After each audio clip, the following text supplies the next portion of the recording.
I opened the DNA test results and looked my wife in the eye. Explain why none of the kids are mine.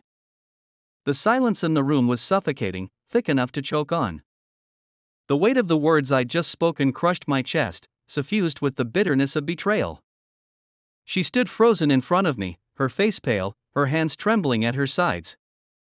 Her eyes flickered between the paper in my hand and my face. She opened her mouth to speak, but no words came out. The tension in the air was unbearable, like a storm cloud hovering over our family, ready to burst at any moment. I couldn't breathe. Couldn't think. Couldn't do anything except stare at her, waiting for the truth to spill out. But she was silent, her lips sealed, as though the truth was a poison too deadly to touch. Finally, she collapsed to her knees, her hands clutching at the floor like it was the only thing holding her up. "I'm sorry," she whispered, barely audible, her voice raw with emotion. Please understand." But I couldn't understand. I couldn't fathom how everything I thought I knew could be so wrong. None of the kids were mine. Not a single one. I had raised them, loved them, sacrificed for them, and now it was all a lie. The test results were as clear as daylight, stark in their cold finality. My children, our children, had no blood connection to me. I wasn't their father. My fists clenched around the crumpled paper, my nails digging into the sharp edges. Anger, red hot and blinding, surged up within me. The rage I felt was a beast, clawing at my insides, demanding release. But I was numb. Numb to everything except the slow, horrible realization of how much I had been betrayed. You. My voice cracked, breaking as if it couldn't handle the weight of the truth. How long? How long have you been lying to me? How many nights did you come to me, pretending everything was normal? Her tears fell freely now, streaking down her face as she looked up at me, her eyes desperate, pleading for my forgiveness, for my understanding. It wasn't what you think. Please, don't. Don't say that. Don't accuse me of something I didn't. No. I shouted, the sound echoing off the walls of our living room. Don't you dare try to talk your way out of this. I have proof, right here. I waved the paper in front of her, the letters on it burning into my mind. How could you? How could you lie to me like this? I didn't want it to happen this way, she whispered, her voice barely audible. I never wanted you to find out like this. Then how did I find out? I took a step back, my hands shaking. How did it happen, Leah? She looked at me for a long moment, her eyes searching mine, like she was trying to find some thread of hope, some shred of compassion in the storm that was brewing within me. But there was nothing left. No love, no trust. Just a raw, bleeding wound where our marriage used to be. I wasn't always honest with you, she said softly, her words laced with guilt. But I didn't mean for it to go this far. It was a mistake, something I regret more than anything. I wanted to scream. I wanted to break her apart with my words, to make her feel the pain that I was feeling. But something inside of me, some small, flickering remnant of the man I used to be, held me back. Instead, I turned away from her, the anger twisting inside me like a knife. I need time to think, I said, my voice hollow. I need time to figure out what the hell just happened. I could hear her sobbing behind me, but I didn't turn around. I didn't want to see it. I didn't want to see her broken. Not when she had broken me first. The next few days were a blur. The house was eerily quiet, as though the walls themselves were holding their breath, waiting for the inevitable crash. I couldn't look at her. Every time I saw her, I saw the lies in her eyes, the guilt, the years of betrayal that had been hidden behind the veil of a life we built together. The kids, my kids, I had thought sensed the change too. They were distant, confused by the tension in the air. But no one knew the truth. No one knew what had happened. And that's how I wanted it for now. The more I thought about it, the more I felt like a fool. Every milestone in our children's lives, the first steps, the school performances, their laughter at the dinner table, all of it had been a lie.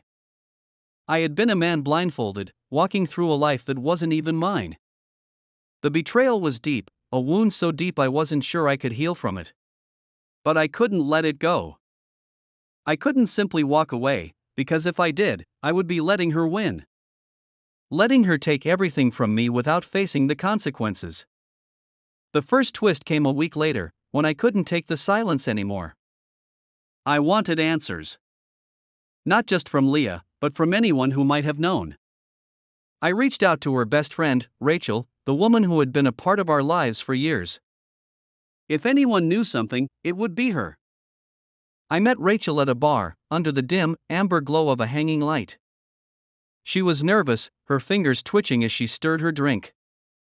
The look in her eyes was one of hesitation, as if she was trying to decide whether to speak or to keep quiet.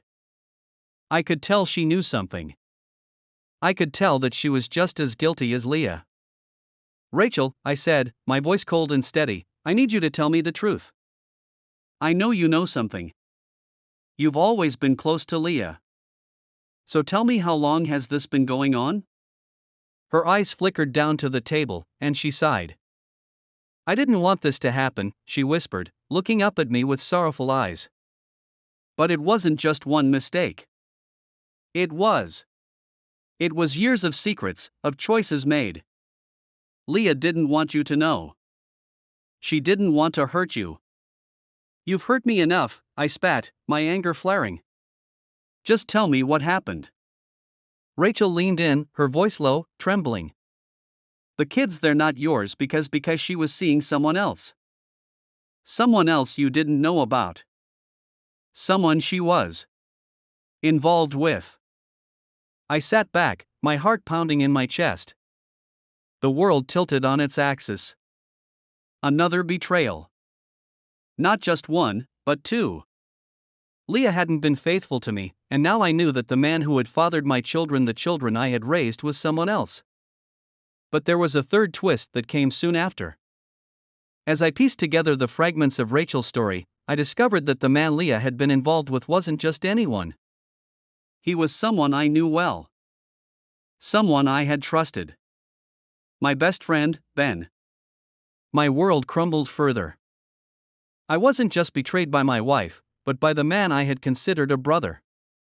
It was a gut punch that left me reeling. The climax came a month later, when I finally confronted Ben. We met at the same bar, the place where everything had started to fall apart. I sat across from him, my eyes cold and unforgiving. He didn't know what was coming. He couldn't. "You knew," I said, my voice low, dangerous. "You knew, and you let it happen. You let her lie to me. You let me raise kids that weren't mine." Ben looked at me with guilt written all over his face, his shoulders slumped. "I didn't want this to happen," he muttered, his voice barely above a whisper. "I didn't want to hurt you. I never meant for it to go this far." "You never meant for it to go this far?" I repeated, my voice shaking with fury. "You ruined my life. You destroyed everything." He winced, like my words were knives.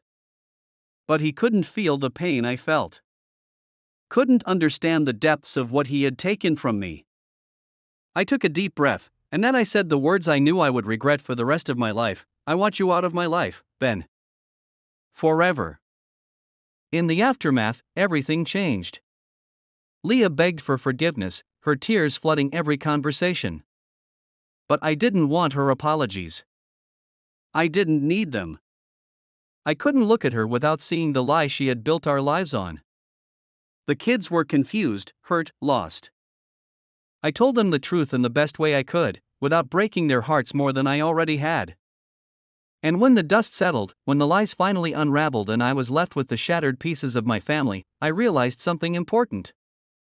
I had to let go. Let go of the pain. Let go of the anger. And for the first time in my life, I felt something I hadn't felt in a long time: freedom. But it wasn't the kind of freedom I had imagined. It was the freedom that comes with knowing who you are, and more importantly, who you are not. The man I was before the lies, before the betrayals, was gone. And the man I would become stronger, wiser, and unbroken was just beginning to rise from the ashes of my old life.